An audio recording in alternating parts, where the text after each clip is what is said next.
Très bien. Bonjour à tous, on va commencer. Donc, premièrement, bienvenue et puis merci à tous pour vous être inscrits et de participer à ce webinaire. Donc, j'anime ce webinaire pour le compte de la société Multistation, qui est distributeur du Smart Bench en France. Multistation s'adresse depuis 1987 aux entreprises désireuses de s'équiper en fabrication digitale et additive. Donc, la société est basée à Paris et à Dinard. Préciser. Donc, ces clients évoluent dans les secteurs automobiles, aéronautiques, ferroviaires, éducatifs, médical, ainsi que dans la mécanique et de manière générale dans les technologies. Qu'il s'agisse de PME comme de grands groupes, Multistation accompagne les sociétés dans leur transition numérique. Donc, on compte parmi les clients notamment de grands comptes tels que Renault, Peugeot, Citroën, Safran, Airbus et la SNCF. Et aujourd'hui, nous parlons du Smart Bench qui s'intègre dans la gamme Microfactories, qui catalogue les solutions industrielles légères, disons, telles que l'impression 3D, les scanners, le thermoformage, la découpe laser, la coulée sous vide et puis bien sûr l'usinage dont on va parler aujourd'hui. Donc Multistation, c'est un partenaire de choix pour vous accompagner dans vos transitions numériques, notamment grâce à sa outline et son service après-vente et une équipe de techniciens et d'ingénieurs passionnés au bout du fil pour vous accompagner. Parlons maintenant de la société Yeti Tool. Donc, Yeti Tool est la société qui conçoit et fabrique depuis 2019 le Smart Bench à Bristol. Il s'agit de sa principale activité.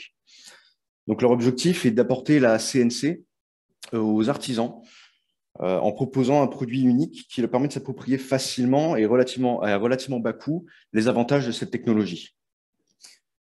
Cette même équipe de passionnés a développé et diffusé le premier kit d'imprimante 3D de bureau, Bytes from Bits, ou Bits from Bytes, excusez-moi. Ça remonte aux années 2000 et ça a été depuis racheté en 2010 par 3D Systems. Donc, ils ne sont pas nouveaux dans le domaine de la fabrication digitale et nous proposent ici un équipement très intéressant qu'on va découvrir ensemble.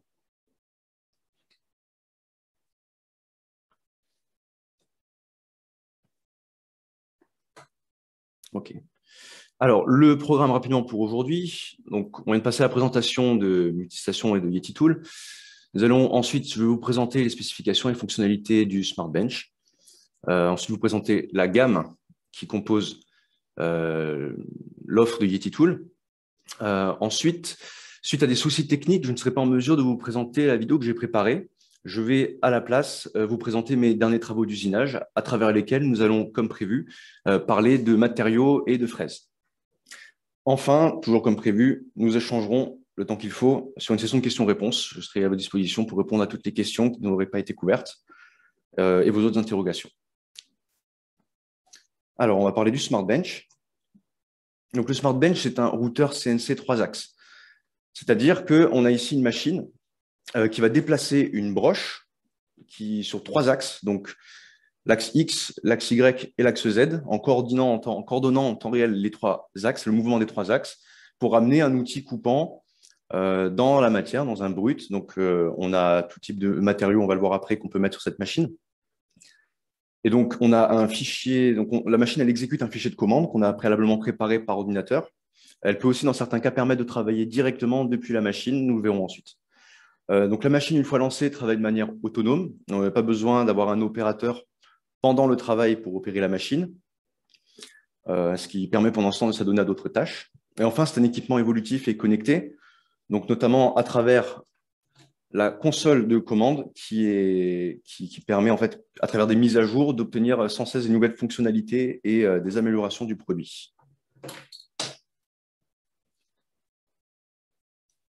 Donc, c'est une machine qui combine à la fois un grand format tout en restant une machine quelque part légère et surtout portative. Donc, elle a été conçue pour usiner la taille de panneau standard de 2,50 m par 1,25 m qu'on peut se fournir en tant que particulier ou professionnel dans la plupart des fournisseurs. Donc, sur cette surface, elle peut amener son outil sur une course sur l'axe Z qui est de 150 mm. Donc, ça donne une idée de la capacité en profondeur de la machine.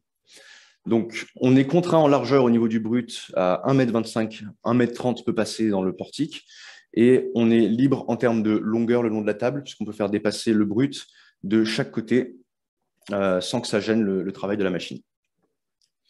Donc, elle est équipée d'une broche de 1000 watts, donc, qui peut être commandée de 3500 à 25 000 tours par minute. Sur ce modèle Smart Bench Precision Pro, la commande est automatique, c'est-à-dire que la vitesse de rotation appliquée par la machine sera celle que j'ai définie en CFAO. Donc, elle peut avancer à une vitesse maximale de 6 mètres par minute, ce qui va notamment être le cas pour les mouvements pour les mouvements de déplacement à vide. Donc, cette machine a été étudiée et conçue pour être facilement montable et démontable, donc à travers des attaches rapides comme celle-ci, qui est évidemment trop serrée ici pour que je la desserre facilement. Ça, c'est Steph qui a serré. Donc, à travers des attaches rapides, on peut, donc, en moins de 5 minutes pour un débutant, mais les records se trouvent sous les 2 minutes, désassembler la machine et en vue de la transporter, par exemple, ou de la ranger le long d'un mur, ou la transporter dans un van ou dans un utilitaire de type camionnette, comme un Peugeot Expert. Donc, sur la broche, on trouve un collet type ER16, donc, qui permet d'accueillir des fraises de 1 jusqu'à 10 mm en diamètre d'arbre. Voilà, le diamètre maximal de l'outil coupant, lui, sera de 25 mm. Donc, voilà pour les caractéristiques techniques. Et donc, il s'agit d'un outil capable de travailler dans une grande variété de matériaux. Donc, tout type de bois pourront y passer, donc que ce soit les bois bruts, massifs ou transformés, comme le MDF, contreplaqué ou lamelé collé, par exemple. On pourra aussi travailler sur cette machine des matériaux plastiques, comme le plexiglas, le PMMA, c'est-à-dire l'acrylique, le polycarbonate, le délarin, c'est-à-dire le nylon. Enfin, on pourra aussi s'attaquer avec la machine à des panneaux type composite, donc Dibond, Corian, typiquement. Enfin, la machine est capable de travailler dans des métaux tendres, non ferreux, typiquement l'aluminium, le cuivre, le laiton, le bronze. Voilà. Donc, la machine, grâce à sa commande numérique et sa construction robuste, permet d'assurer une précision garantie par le constructeur de plus ou moins 1/2 millimètre, ce qui va être suffisant pour des travaux dans des grands panneaux de bois en général. En pratique, en utilisant de bons outils et de bonnes stratégies en termes de fabrication, on peut facilement obtenir des précisions de l'ordre du 10e de millimètre.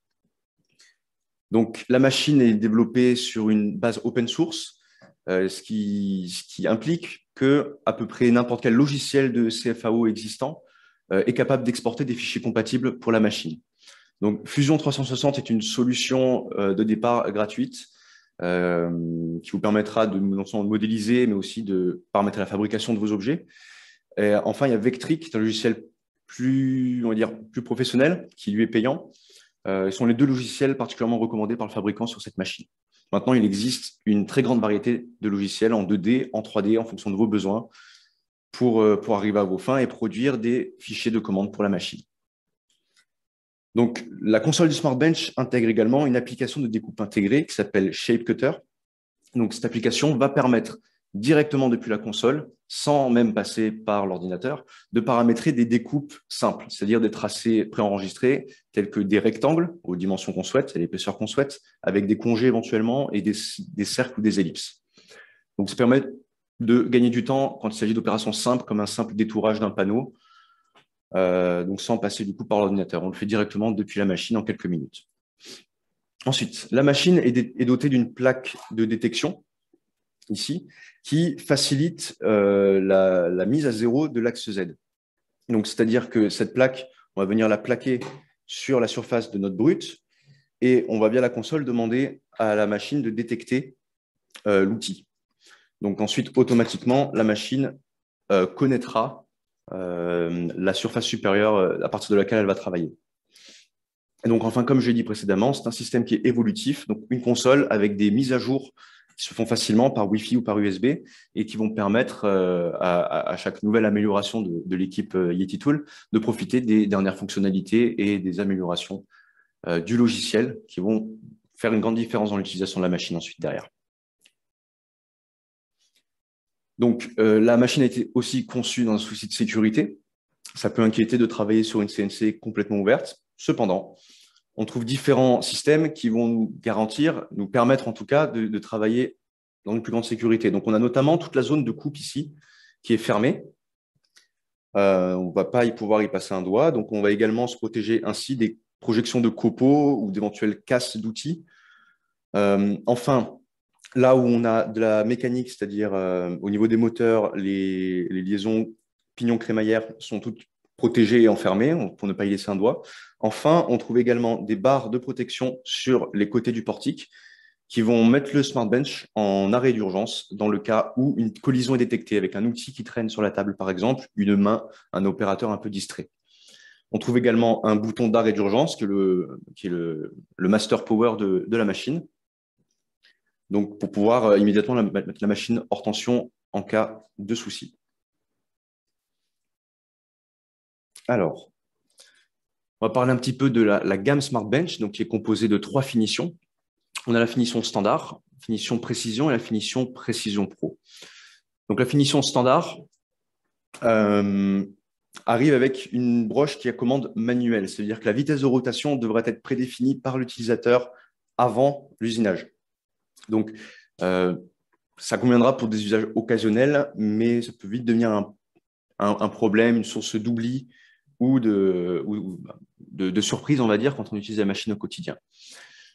Également, avec la finition standard, on ne profitera pas de certaines options qu'on trouve uniquement sur les précisions, et notamment les précisions pro, donc, qui, elles, proposent donc, pour la précision la commande numérique de la vitesse, donc c'est-à-dire que la machine appliquera la vitesse qui a été programmée.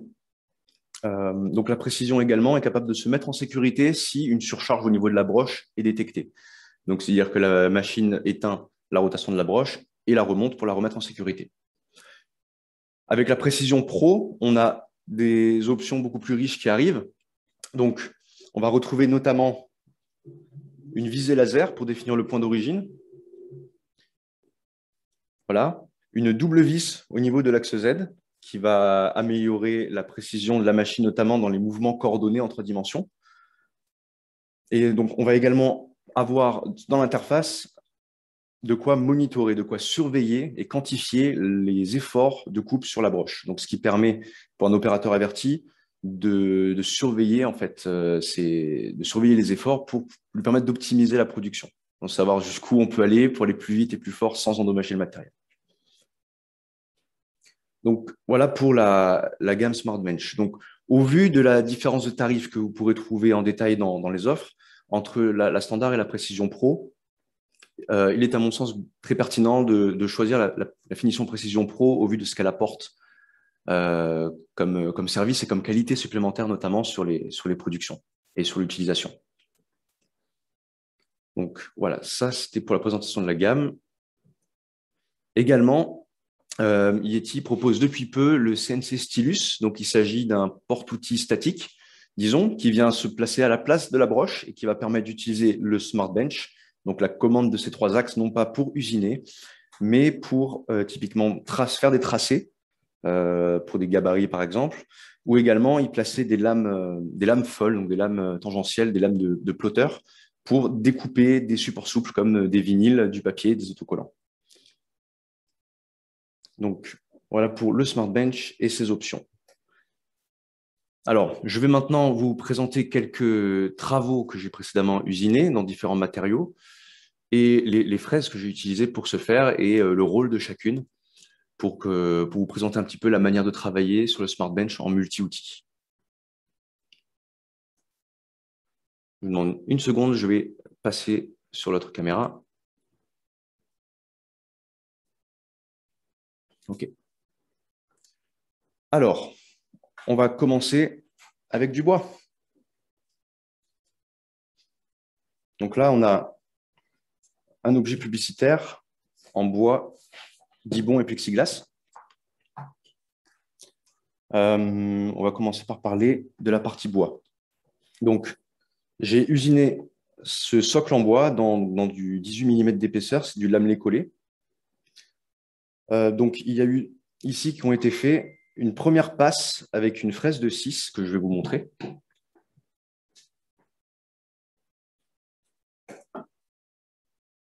Voici donc une fraise plate de 6, c'est-à-dire une fraise à fond plat qui, quand elle usine, laisse derrière elle une tranchée à fond plat. Donc, on appelle ça une fraise, une fraise droite. Donc, grâce à cette fraise de diamètre 6, j'ai fait un premier évidage de toutes les zones que je souhaitais sculpter. Donc, qui était un évidage assez grossier dans un premier temps, où le but était juste d'enlever le plus de matière possible avant de passer sur un outil de gravure un peu plus fin qui a permis, donc comme ceci, donc là on a un outil donc on a ce qu'on appelle une fraise sphérique, une fraise boule, donc qui usine en fait au bout, laisse une demi-sphère négative en usinage derrière elle. Donc avec cette fraise, de diamètre plus petit, capable d'un travail plus fin, et notamment grâce à son bout arrondi, c'est avec cette fraise que j'ai pu finir le travail de sculpture dans les recoins et là où on avait des pentes à rattraper. Donc voilà. Donc ici, j'ai fait des passes de 0,5 mm. Donc on garde encore ici un aspect un petit peu rugueux. En y passant plus de temps avec des passes plus fines, on peut vraiment obtenir des finitions quasiment lisses, sans état de surface qu'on puisse remarquer. Voilà.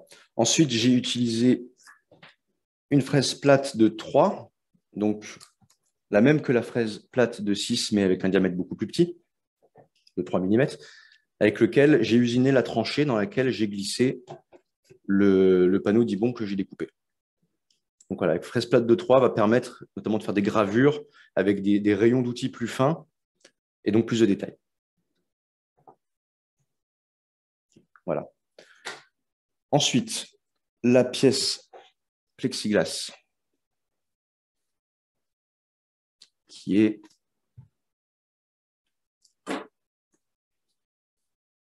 où? C'est transparent du coup.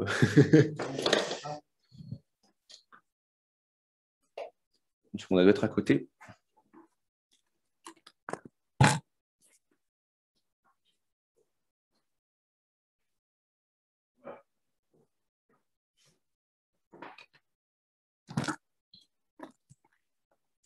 Mes excuses. Donc voilà, une pièce ici en plexiglas qui a été directement découpée depuis un panneau de la même épaisseur, ici du 4 mm.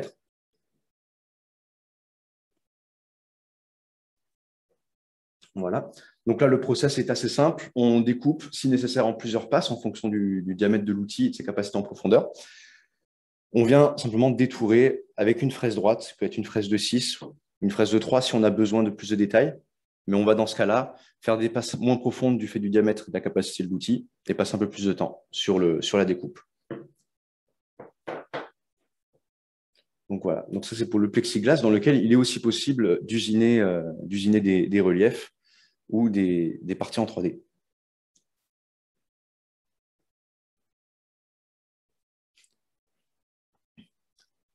Alors ensuite, voilà, ça c'est le négatif, on va dire le M, qui est sorti d'ici, quand j'ai usiné ce panneau d'Ibon. Donc on est capable aussi, du coup, avec la bonne fraise que je vous montre juste après, d'avoir des découpes très nettes. Dans le Dibon que je rappelle est un matériau composite, c'est un sandwich composé de 2 épaisseurs d'aluminium de 0,3 mm en haut et en bas, et d'un cœur en polyéthylène. C'est un matériau très apprécié dans le métier de l'enseigniste et aussi de l'aménagement. Il permet d'être imprimé, offre de très belles finitions et relativement solide et rigide, tout en étant bien plus léger que l'aluminium pur. Donc, j'ai utilisé pour le détourer une fraise qui est encore dans la broche de la machine. Je vais sortir pour vous la montrer. Bon, je vais vous montrer la broche et le collet par la même occasion.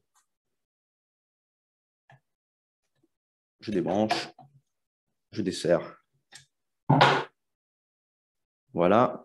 Donc en 5 secondes, on peut sortir la broche pour changer l'outil. Donc c'est un changement d'outil manuel exclusivement sur cette machine. Donc ici, c'est une fraise droite, donc de 2 mm de diamètre, à une seule arête coupante et aucune hélice au niveau de la découpe. Donc on est sur un peu comme une petite fraise de défonceuse, un peu plus précis. Donc on est sur un diamètre 2, et donc ça, c'est idéal pour obtenir ces découpes assez nettes dans le Dibon. Et le diamètre 2, lui, permet de venir chercher des rayons de 1 mm, donc on peut être quasiment à angle droit, on peut être assez précis dans la découpe dans des découpes internes. Voilà. Donc, changement d'outil. Voilà. Je fais aussi rapidement, donc on desserre le collet.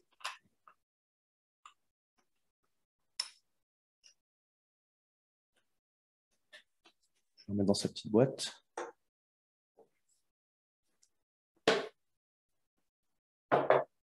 Voilà. Donc ici, on avait un collet de 6 mm pour s'adapter à l'arbre de la fraise qui était de 6 mm. Donc on peut être amené à changer de collet pour accueillir des fraises avec un arbre de diamètre différent. Donc on utilise souvent avec le Smart Bench des fraises avec une queue de 8, donc comme la fraise de 6 mm que j'ai utilisée dans le bois et dans le plexiglas.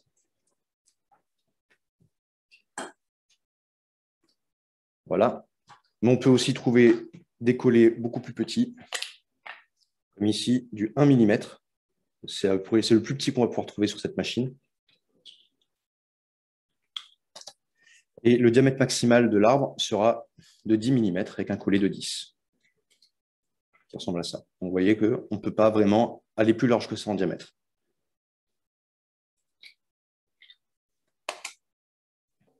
Voilà. Donc, il y a une fraise aussi qui est intéressante que je vais vous présenter pour le travail du Dibond. Donc, voilà, il y a une technique où on usine une tranchée à l'intérieur du Dibond pour venir se plier autour d'une seule des peaux en aluminium. Donc, ça permet d'avoir des pliures très nettes et très jolies et faire des assemblages de boîtes, par exemple, avec du Dibond sans aucune jointure. Donc, pour ça, on utilise une fraise dédiée spéciale pour cet usage.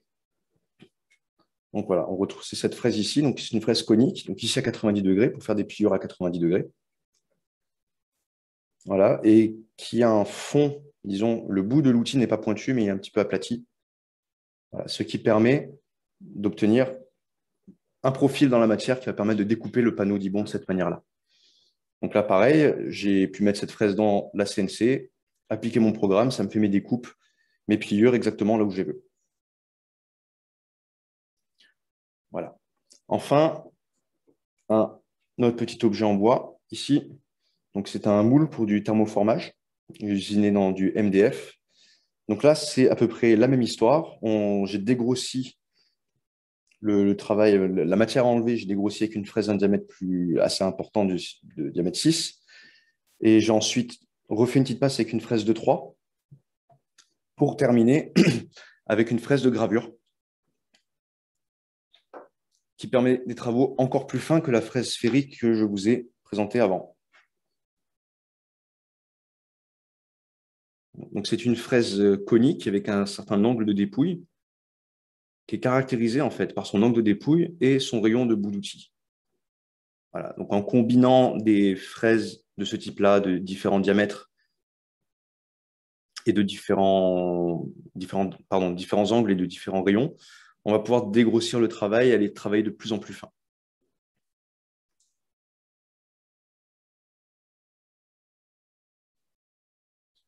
Donc, voilà.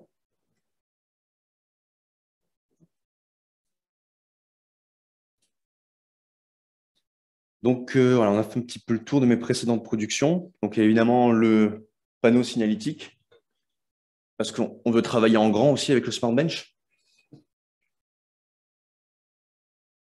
Voilà, donc on a ici un panneau signalétique que j'ai fait devant le précédent webinaire en juillet. Donc, qui présente ici du coup des poches, des gravures avec une fraise en pointe. Voilà, et le tout découpé selon un profil que j'ai défini sur l'ordinateur. Voilà. J'effectue tous mes travaux grâce au logiciel Fusion 360 avec lequel je dessine et paramètre les objets que je fabrique.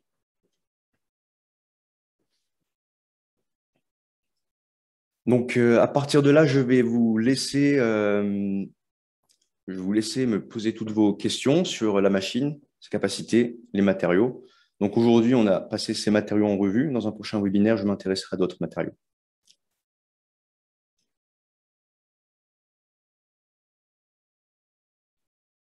Donc, je vous laisse, à travers questions et réponses, me faire part de vos interrogations.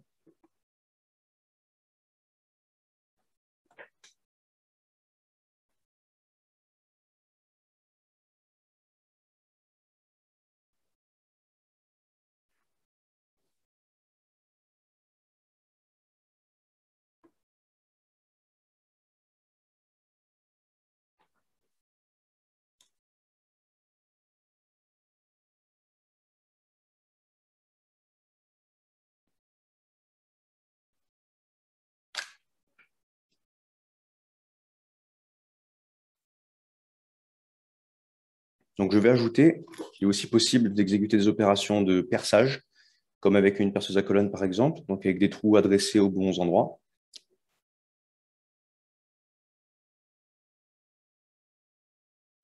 Donc, encore une fois, il faudra des collets adaptés au diamètre du forêt pour faire des perçages. Voilà. Alors, je réponds à la question s'il y a un autre distributeur que Multistation. Multistation est le distributeur en France du Smart Bench.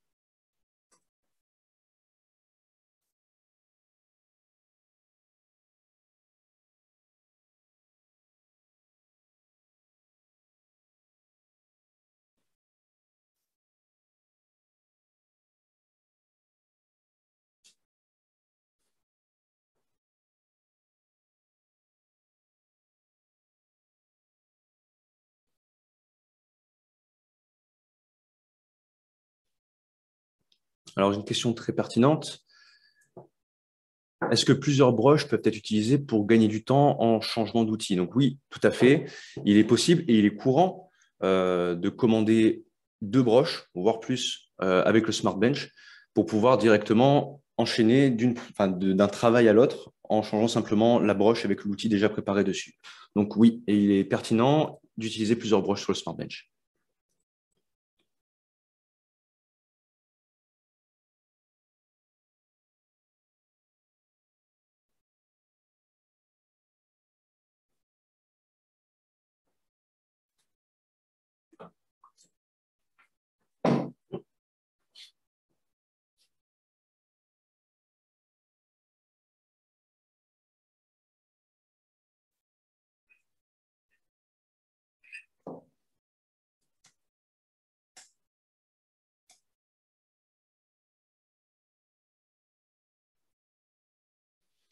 Bonjour Jean-Claude qui vous adressez à travers l'espace discussion. Je vous invite, si vous avez des questions, à les poser dans questions et réponses. J'en ai plusieurs qui sont arrivés.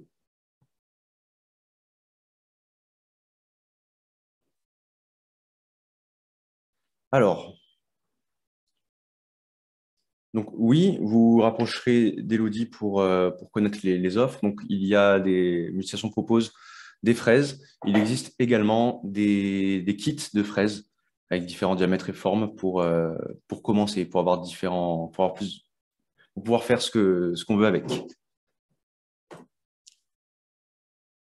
Alors, pour la précision, c'est les questions de calibrage. En effet, on va surveiller la calibration de la machine. C'est une opération qui se fait toutes les 300 heures. La calibration se fait à travers la console avec un utilitaire dédié qui vous accompagne pas à pas dans la procédure, ainsi rendu très simple.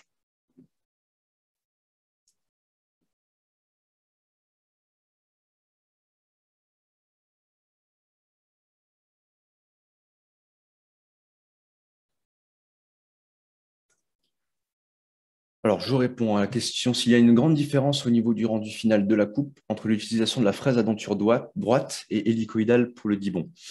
Donc, j'ai constaté qu'en utilisant les fraises à denture hélicoïdale, en fait, présente la particularité d'appliquer un effort sur le matériau qui est coupé, en fait. C'est-à-dire avec une hélice positive, quand on va couper, on va en même temps tirer le matériau vers le haut.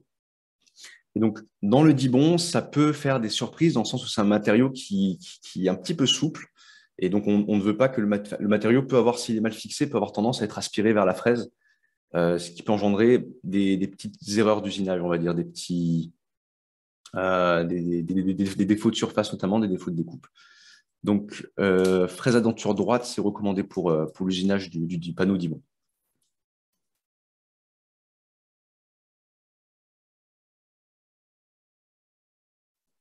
Alors, je n'ai pas la liste des 10 possibilités exhaustives sur les possibilités de découpe du shape cutter.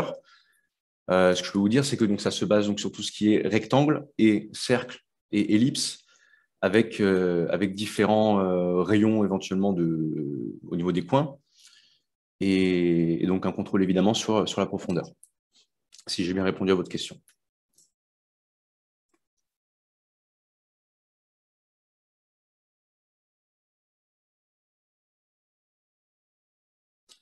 Donc, la durée des pignons et crémaillères. Donc, on n'a pas encore de recul quant à l'usure de ces composants et jusqu'ici, on n'a pas eu à en changer.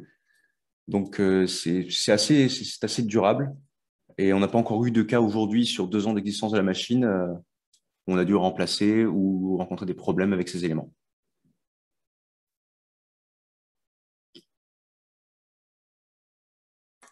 Alors, quant au logiciel, comme je disais, il n'y a pas de logiciel Yeti Tool Smart Bench. Le Smart Bench étant développé en open source, tous les logiciels peuvent être utilisés sur cette machine. Donc, tous les logiciels destinés à faire de la FAO, c'est-à-dire la fabrication assistée par ordinateur. Dans le cas de Fusion 360, vous pouvez obtenir une licence gratuite ou bien payer la licence pour accéder à plus de fonctionnalités. Et donc, dans ce cas-là, vous avez une licence qui n'est pas liée à un ordinateur. Vous avez un compte, en fait, et vous vous connectez depuis n'importe quel ordinateur via Internet pour accéder à vos travaux. Donc, après, dans le cas de logiciels gratuits, la question de la licence ne se pose pas. Et on peut, sur n'importe quel ordinateur, sur tous les PC de l'atelier ou de l'écosystème autour de la machine, installer le logiciel et l'utiliser. Donc, il n'y a pas de contrainte logicielle quant au Smart Bench.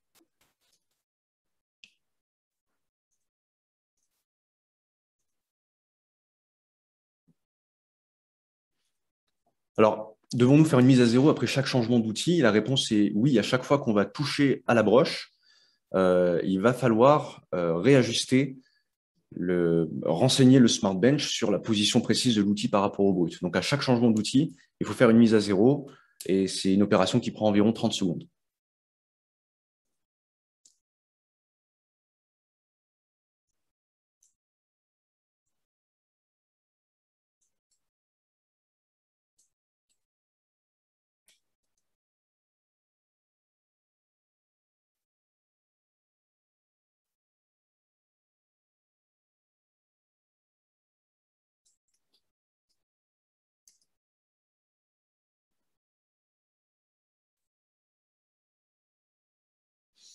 Alors, il n'y a pas de refroidissement actif tel que de la projection de lubrifiant ou de refroidissant proposé avec cette machine. On compte seulement sur l'extraction pour créer un mouvement d'air et contribuer au refroidissement, mais surtout à l'évacuation des copeaux. Lorsqu'on usine dans l'aluminium, il est préconisé de projeter au préalable de l'huile sur la surface, de l'huile de coupe sur la surface.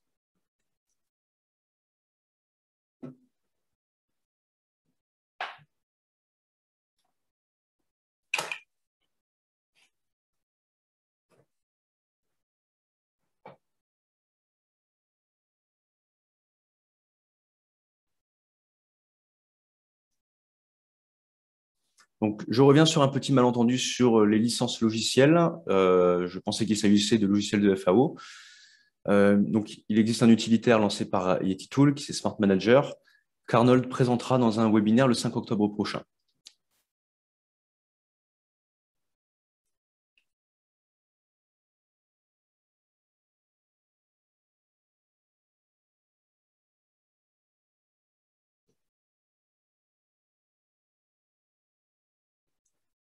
Alors, y a-t-il un programme pour l'enregistrement des outils? Ça dépend encore une fois si on parle de FAO, de fabrication par ordinateur, ça va dépendre des logiciels.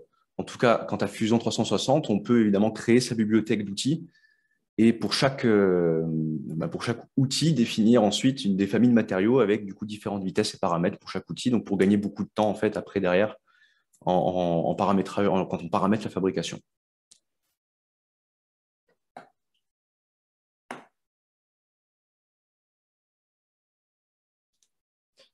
Alors, Arnold, je n'ai pas encore expérimenté précisément ce point-là. J'en prends note et je regarderai pour comparer les résultats entre denture droite et denture hélicoïdale dans l'usinage du contreplaqué.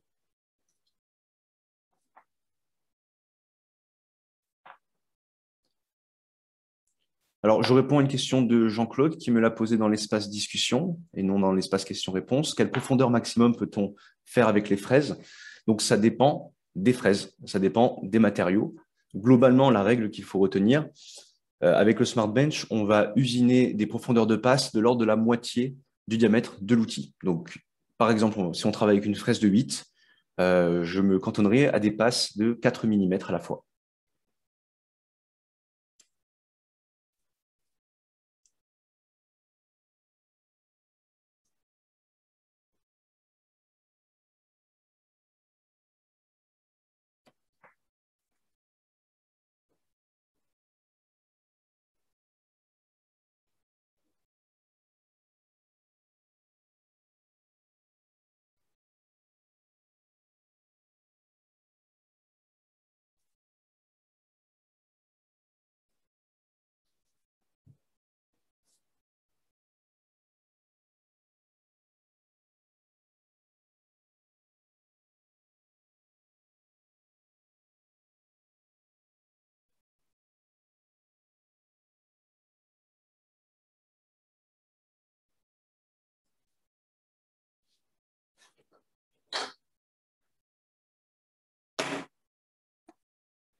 Donc, je suis toujours ici et à l'écoute de vos questions.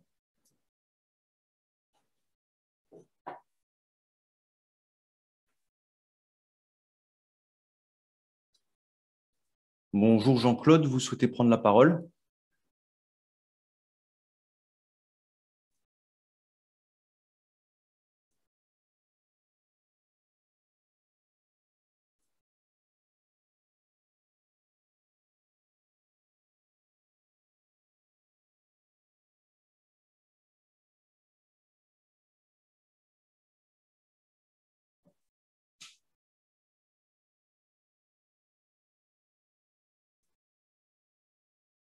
Donc, vérifiez éventuellement votre audio si vous souhaitiez.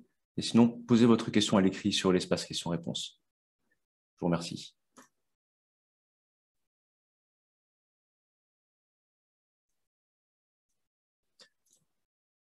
Alors, une démo n'était pas prévue, mais si vous souhaitez, on peut couper un bout de matériau. Ça vous montrera un petit peu l'utilisation de la machine.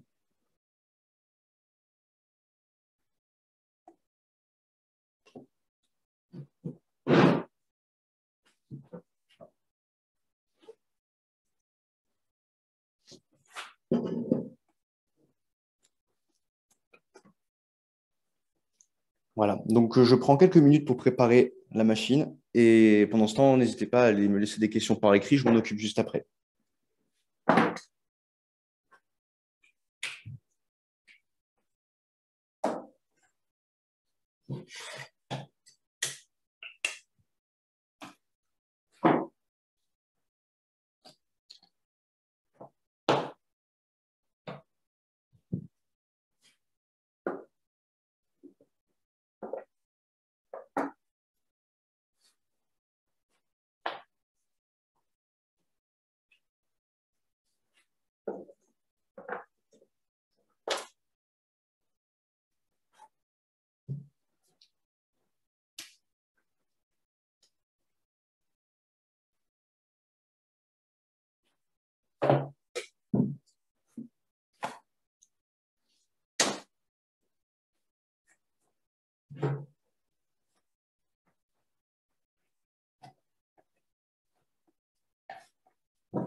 Bien.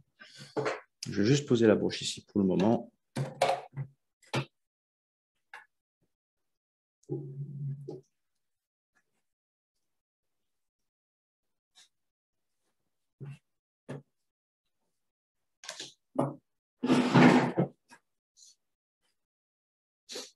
Voilà, donc on va partir sur une petite démo improvisée. On en a pour environ 10 minutes.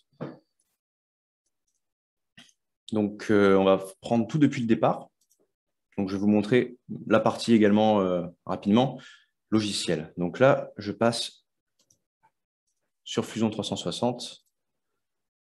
Confirmez si vous voyez mon écran.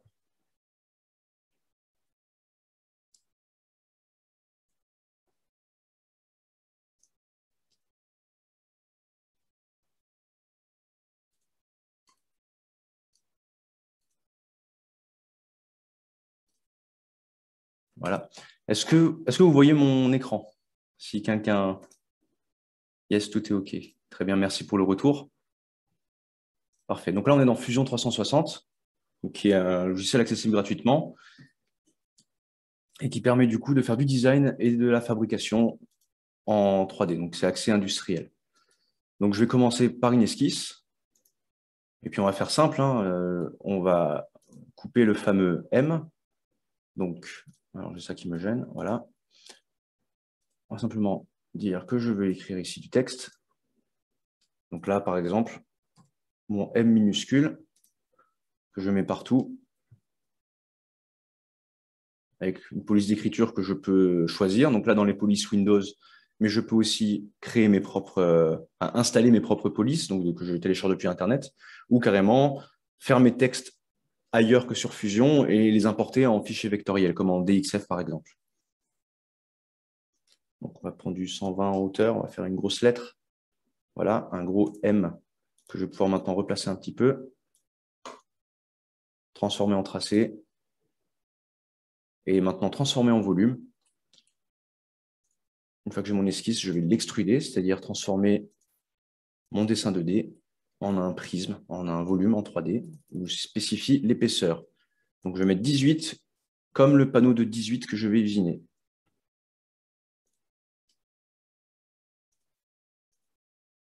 Très bien. Ensuite, je passe simplement je vais enregistrer mon travail.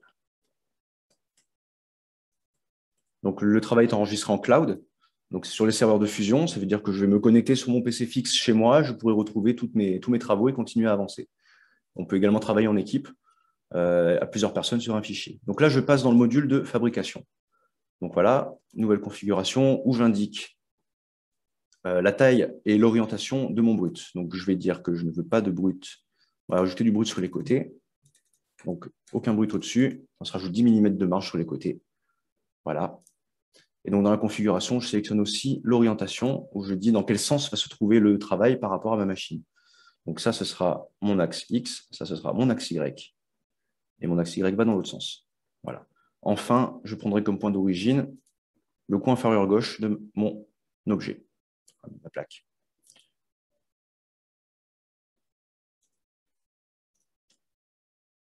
Voilà, il me manquait une donnée. Très bien. Donc, à partir de là, je vais pouvoir définir une opération de découpe. Donc, il y en a tout un tas. Ça prend un certain temps à prendre en main. Mais une fois qu'on gère ça bien, on a vraiment toutes les possibilités qui s'offrent à nous. Donc, ici, on va faire un contour 2D. Donc là, il s'agit d'opérations 2D pour les poches et les contours. On a aussi des opérations 3D pour tout ce qui va être, notamment tout ce qui est sculpture et forme tridimensionnelle. Donc là, on va faire un contour 2D. Voilà. J'indique le contour que je veux découper. Voilà. Je vais indiquer également la fraise que je veux utiliser. Donc là, je vais dans Outils. Donc, il y a une sacrée bibliothèque existante déjà, et je peux aussi carrément créer mes propres outils. Donc là, je vais dans les outils métriques, mais aussi unité impériale. On va chercher la fraise de 6. La fraise plate de 6. C'est celle-là. Voilà, longueur de dent 20 mm, on est bon. Très bien. Donc là, maintenant, dans géométrie, j'ai déjà sélectionné mon contour. Dans hauteur, je vais demander au Smart Bench de venir usiner un demi-millimètre plus bas que là où devrait se trouver le fond du brut pour m'assurer que je dépasse en dessous et que je découpe bien ma pièce. Donc, je rajoute moins 0,5. Donc là, j'utilise maintenant un martyr. C'est-à-dire que j'ai déjà une planche ici du contreplaqué. Ça peut être du MDF. Il faut que ce soit assez plat. Donc, j'ai une planche martyr qui est là pour encaisser la découpe en négatif dans la fraise. Voilà. Également, c'est ici dans ce menu que je peux définir que je veux plusieurs passes. Donc ici, dans profondeur multiple, j'utilise une fraise de 6, je ferai donc des passes de 3. Voilà. Donc, il y a encore un point à définir là-dedans. Alors là, une seconde, un petit souci. Ouais, on va ancrer en bas. Voilà, très bien. Donc, 3, on peut demander une passe de finition, donc ici 0,2. Et ici, je vais carrément demander de me laisser une surépaisseur. Une surépaisseur qui sera radiale, donc de 0,2, qui me permet ensuite de repasser en un seul coup pour faire une jolie passe de finition. Voilà, et pas de surépaisseur axiale.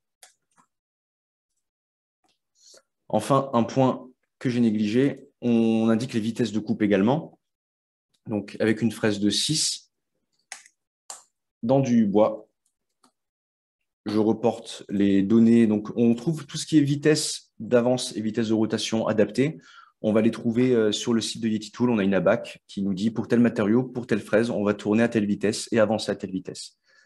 Donc, pour le bois, on sera à 20 000 tours minute avec la fraise de 6 et 2000, on va partir sur du 2000 tout court, parce qu'on est dans la matière. 2000 mm de vitesse d'avance. 2000 mm minute. Très bien. Voilà, je fais OK. Et encore un paramètre qui n'est pas content. Profondeur de passe de finition. OK. Il voulait une valeur ici. Voilà. Donc là, fraise de 6 passe de 3. Pour venir à bout du panneau de 18, on va faire... On peut voir, donc on a le chemin d'outils ici. Donc on a 1, 2, 3, 4, 5, 6 et une septième passe pour finir au fond.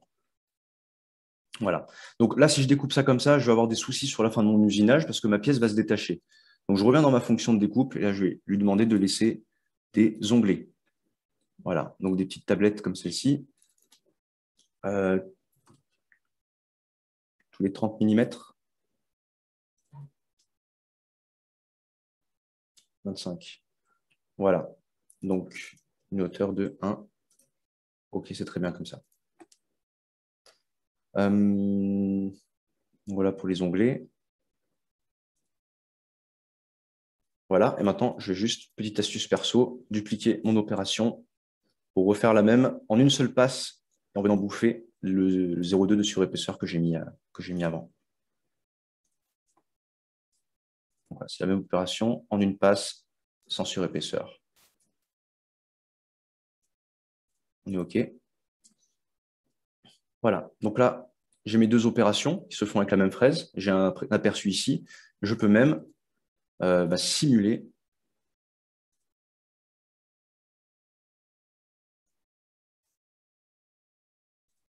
l'usinage. Donc voilà, voir carrément une reconstitution sur l'écran de ce qui va se passer. Voilà, je peux également connaître une estimation du temps d'usinage, donc ici 2 minutes 30 pour usiner cette forme. Donc ensuite, il faut envoyer ça à la machine. Donc il faut éditer le fichier de commande. Donc ça se fait avec la fonction post-traité. Et on vient donc donner un nom. Je vais appeler ce fichier de coupe F6. Donc on sélectionne le langage dans lequel on veut exporter, en quelque sorte, ce qu'on appelle le post-processeur. Pour le SmartBench, ce sera GRBL. C'est déjà un paramètre préenregistré dans Fusion. Donc on n'a rien à faire par rapport à ça, à part sélectionner ce point. Voilà. Et on fait post-processeur. Ça va enregistrer le fichier. Donc là, dans l'ordinateur. Et je vais transférer mes fichiers directement par Wi-Fi au SmartBench.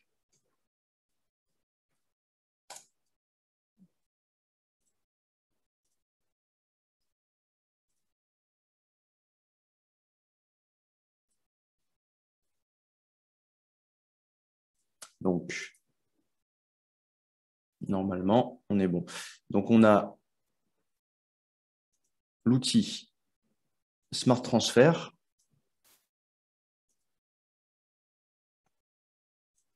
Ouais. Voilà, donc ici, l'outil Smart Transfer qu'on peut télécharger sur le site de YetiTool. Donc, voilà, où j'ai mon SmartBench qui est connecté sur le même réseau que mon ordinateur dans mon atelier, donc via un routeur Wi-Fi. Et donc, je peux venir maintenant chercher mon fichier. Ici, non, il est non.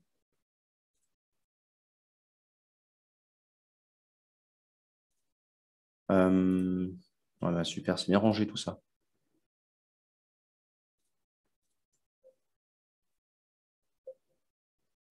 Donc, je vais retourner ici, savoir où est-ce qu'il me l'a enregistré.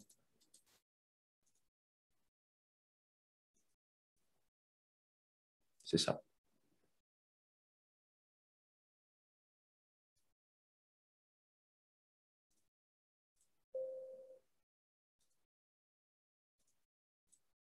Voilà. Donc, je vais chercher mon fichier qui est ici. Et donc, je peux directement le glisser, en fait, vers le SmartBench. Et on va le retrouver ensuite dans le... Voilà. Donc là, on peut également le faire par clé USB. Mais c'est toujours plus sympathique de pouvoir le faire directement depuis l'ordinateur. Donc voilà, mon fichier, il est dans la machine. Alors, on va quitter l'ordinateur et on va retourner dans l'atelier. Il me demande une seconde que je fasse la transition.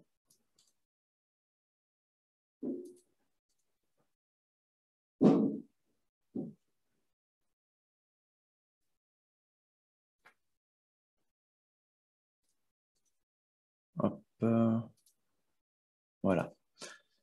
On va arrêter le partage.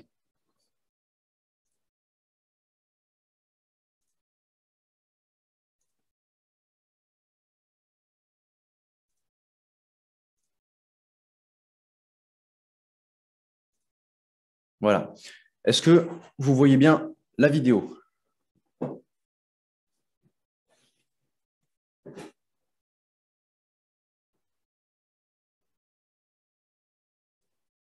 Très bien, merci beaucoup pour le retour que vous fournissez. Je vais poser ça un peu plus loin. Alors, petite question, je vais voir si je peux passer sur l'audio du téléphone.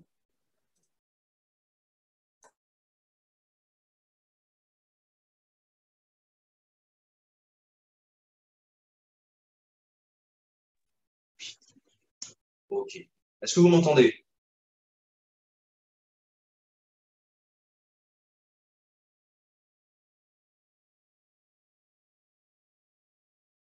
Très bien, merci pour le retour.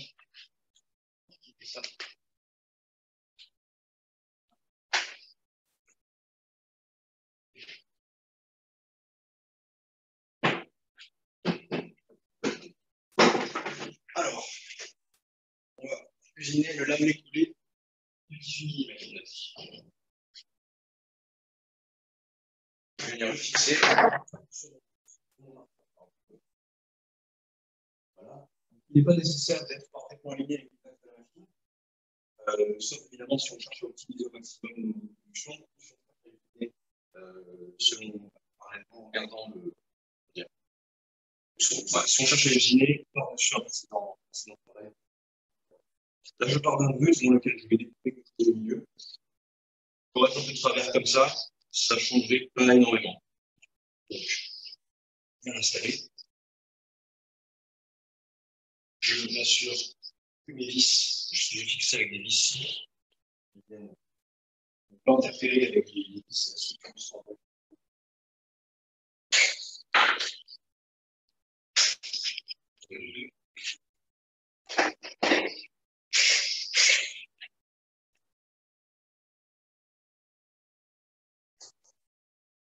voilà. Donc, moi, je fais une zone large autour de.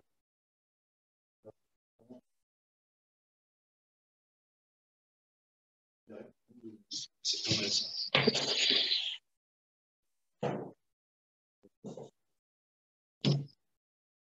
Ouais. Ceux qui ont l'oreille fine, on entend beaucoup de canons de mini-piles.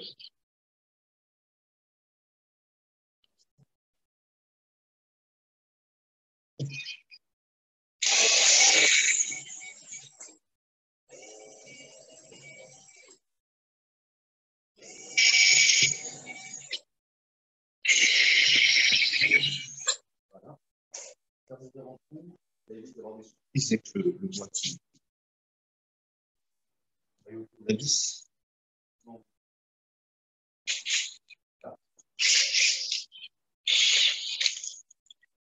Là, je fais quand même un petit fraisage pour bien noyer mes têtes de vis. Il ne faut pas qu'il dépasse.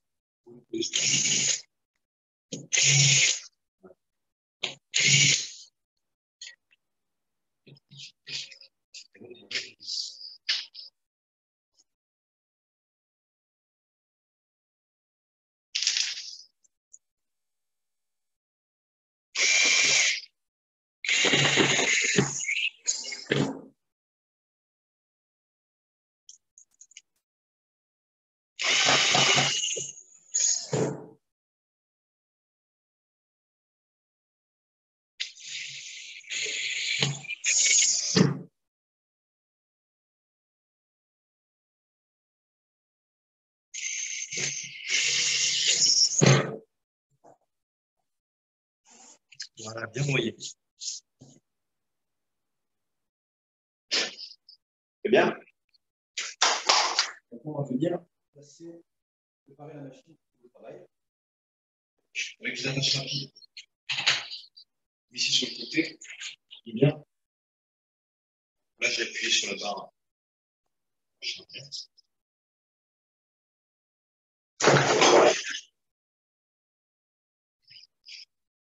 pense qu'il sert ça. Je veux bien que tu me fasses en face, ici. Là, on va bien monter. Et c'est bon, ici en face. Yes, merci. Voilà. Je viens me placer au-dessus de la zone où nous allons travailler. Voilà. On va faire redescendre le smart bench sur le. Alors, on va d'abord passer les boulettes. Que ce soit bien au-dessus de mon brut, bien dessus. Voilà. Là, on est sur le brut. Maintenant, on peut refaire descendre le portique.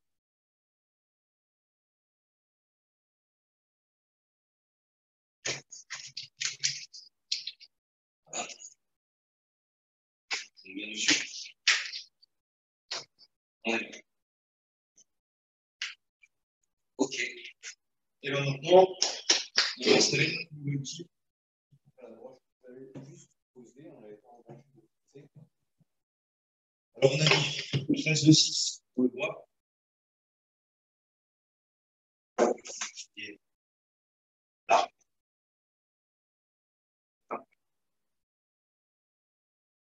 Donc, avec son collet ici donc de 8, son abo de 8.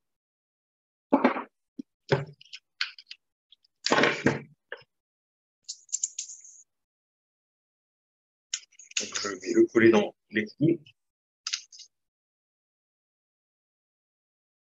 Voilà. Un petit bouton ici pour bloquer la rotation de la broche quand on se sert de l'outil. Évidemment, outil fourni avec. Super. Très bien, mon outil est fixé. On remet la broche dans la tête. Voilà, on vient la verrouiller. La grosse clé. Donc, tous les outils permettant de manipuler ce mandel sont fournis, sauf la visseuse et les vis. Les écrous, la clé pour manipuler la broche, ça c'est simple. Je reviens remettre ça, c'est le câble qui permet à la machine d'échanger avec la broche, de envoyer l'instruction de test et de récupérer. Donc, je vais commencer ici par définir mon point d'origine en XY, dans le coin inférieur gauche de la production. Donc, vous voyez, la production va se passer entre ces 4 vis ici. C'est là qu'il y aura mon M. Et j'ai demandé dans le logiciel d'avoir mon point d'origine point inférieur gauche. C'est là que je vais me placer avec le laser. Voilà. Et donc, je dis au Smart Bench que c'est ici que je veux placer mon point d'origine en utilisant le laser. Donc là, on a défini le point d'origine sur l'axe X et Y, dans le plan de la table. Maintenant, il faut définir le point 0 de l'outil. C'est là qu'on va venir utiliser la plaque. Donc, on enlève la protection. D'abord, faire descendre notre outil jusqu'à environ 1 cm de la plaque, enfin de la surface du brut.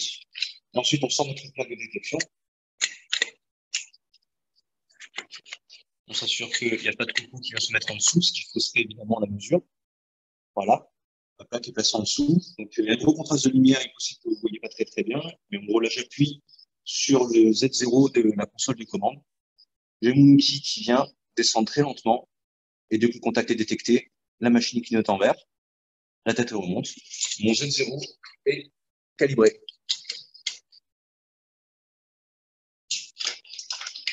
Très bien.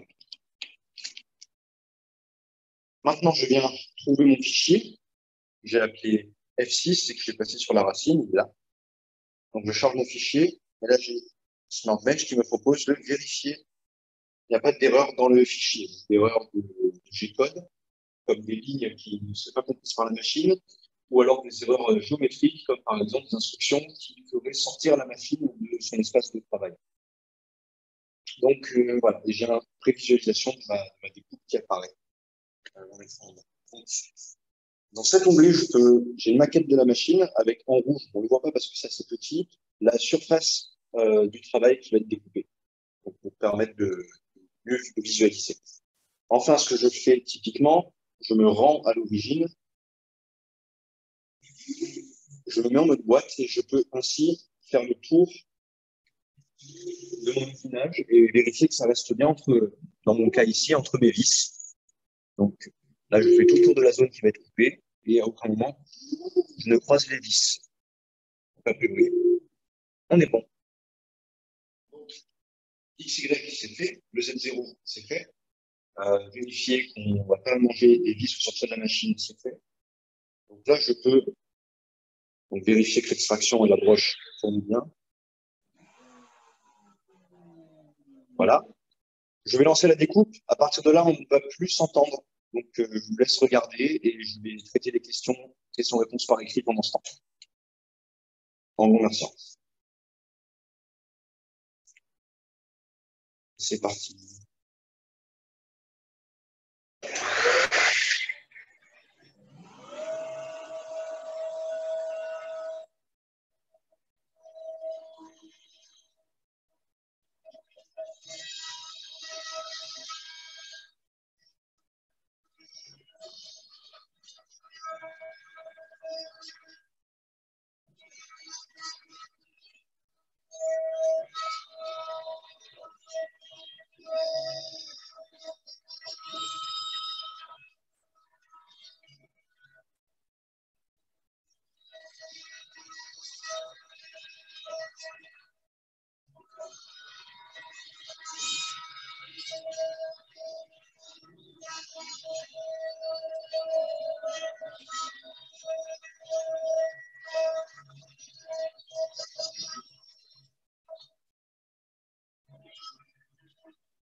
Voilà, on voit ici la particularité.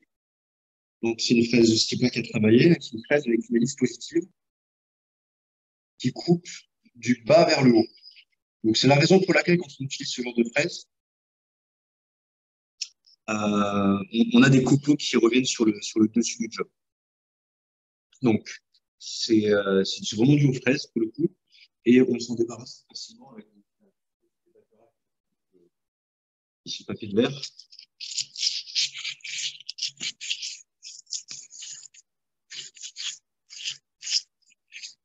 Voilà, c'est des fibres. Voilà. Comment? De ce côté-là, ce qu'on appelle le niveau, c'est pas la partie qui nous intéresse. Là, j'ai déjà la première partie.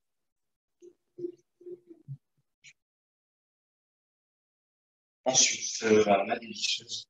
Ce sera une dévisseuse pour cette opération.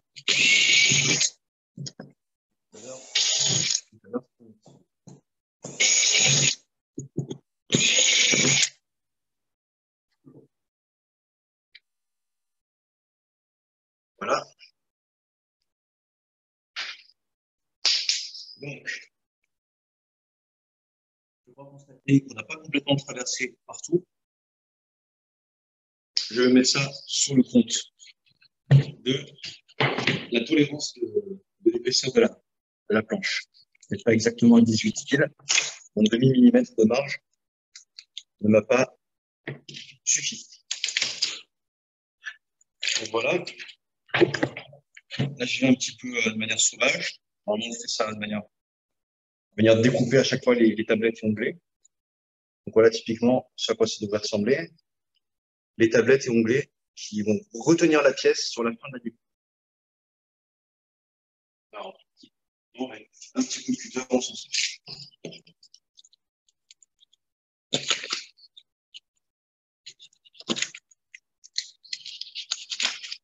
Voilà, il reste vraiment une feuille de bois.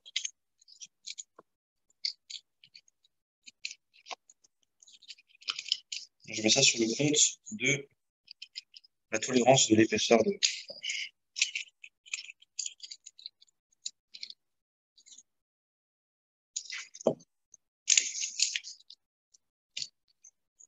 Et c'est pas du bois de premier choix également.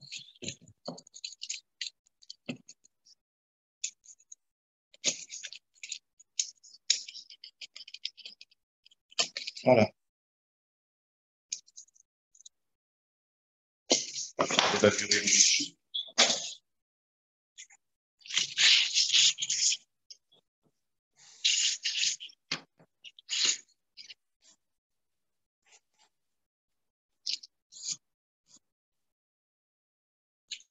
Et voilà.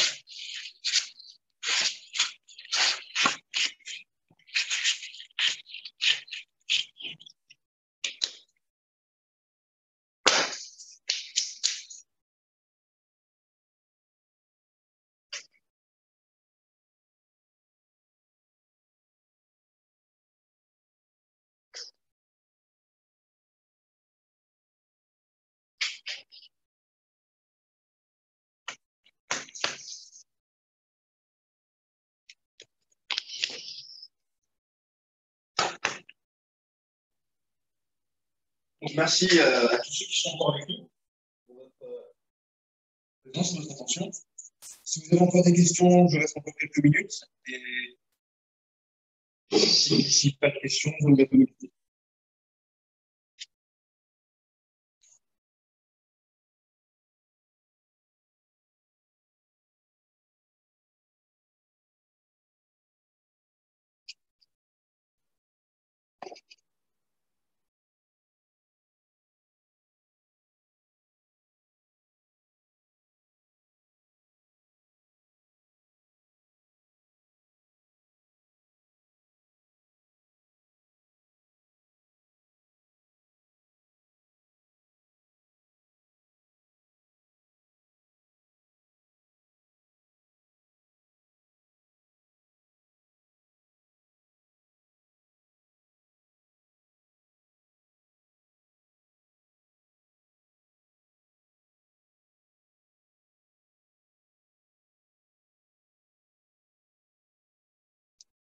Alors, je réponds à la question s'il sera possible de récupérer la vidéo. Donc, oui, ce webinaire a été enregistré.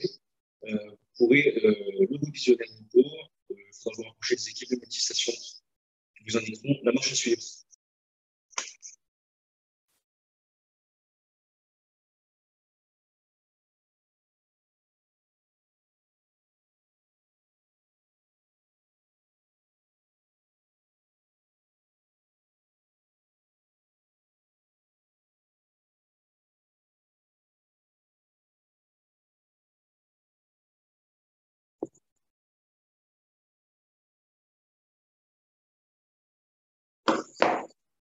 Très bien, sur ce, nous allons mettre fin à ce webinaire.